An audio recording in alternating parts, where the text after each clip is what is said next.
Hey guys, Dr. Gary Linkov here, City Facial Plastics in New York City. I'm a hair transplant surgeon. So let's talk about how many hair grafts you need, okay? Because a lot of people will ask me, well, what's the number? How many grafts do I need? It's a complicated question, because you have to first figure out how many hairs they have to work with. Some people have had numerous surgeries before. You have to figure out how many grafts are going to give them the density that they're hoping for. And that's based on sometimes the thickness of the hair that you're dealing with, the area that you're trying to cover. There's lots of considerations when it comes to coming up with that number. The other thing to remember is that some people will want to know, well, how many grafts do I need? But then some clinics will report the number of hairs that they're going to deliver. Every graft has on average about 2 hairs, right? So you can tell someone, well, I'm going to transplant 2,000 hairs, right? But you might only be transplanting 1,000 grafts.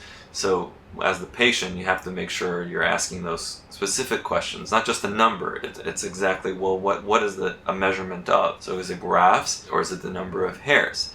Now, a lot of times people will say, well, isn't more better? So I was promised in one clinic that they're going to do 4,000 grafts, and that's what I want, or I want more than that. More is not always better. I'll tell you why. First thing is that if you plant too many hairs into one small area, you can compromise the blood supply and the hairs just won't grow well. That's problem number one. Problem number two is if you're going into a recipient area that has pre-existing, natural hairs there already, if you put too many slits there, you can traumatize those hairs and they'll fall out quicker. So you wanted more hairs, and now you have some transplanted hairs, but your native hairs have now fallen out faster because you received the transplant with too many hairs. That's another problem. And the third biggest problem with just an over-aggressive number of grafts is that your donor area is going to get depleted, and that could be a problem. So it can give you a very thin look in the back, or it can completely make you look fairly bald in the back, depending on how many grafts were removed. The other important thing to think about is if someone tells you that they're going to do 1,500 grafts, if it's FUE, they have to be pretty good at FUE to really make about 1,500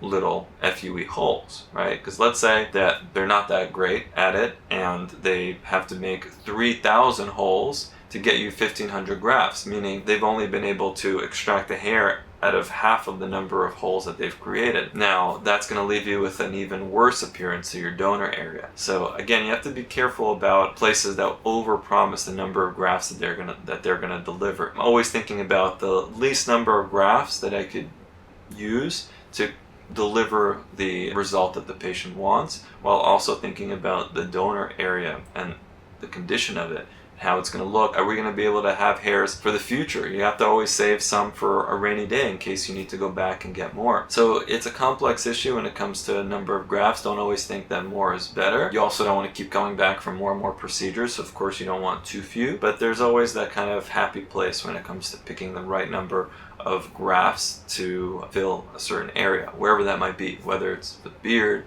whether it's for the scalp, the eyebrows. There's always like a safe and effective number of grafts. Each area is going to be different. It's going to be different per person. Talk to your doctor about specifically that and really understand the nuanced approach to it, not just that, oh, this place promised me more grafts, or what's the cost per graft. I mean, yeah, cost is important, but again, maybe someone can deliver just as good of a result with fewer grafts that are just used in a more effective way. So again, hope that's helpful. Dr. Gary Linkov, City Facial Plastics. And remember, you can always email me, info@cityfp.com, if you want to just share some pictures of your scalp or any other areas where you're interested in more hair, to just get some early thoughts of mine on that, and we can then kind of do it through a more formal consultation from there. If you enjoyed this video and the rest of my hair transplant series, make sure to like, comment, and subscribe to the channel. Thank you.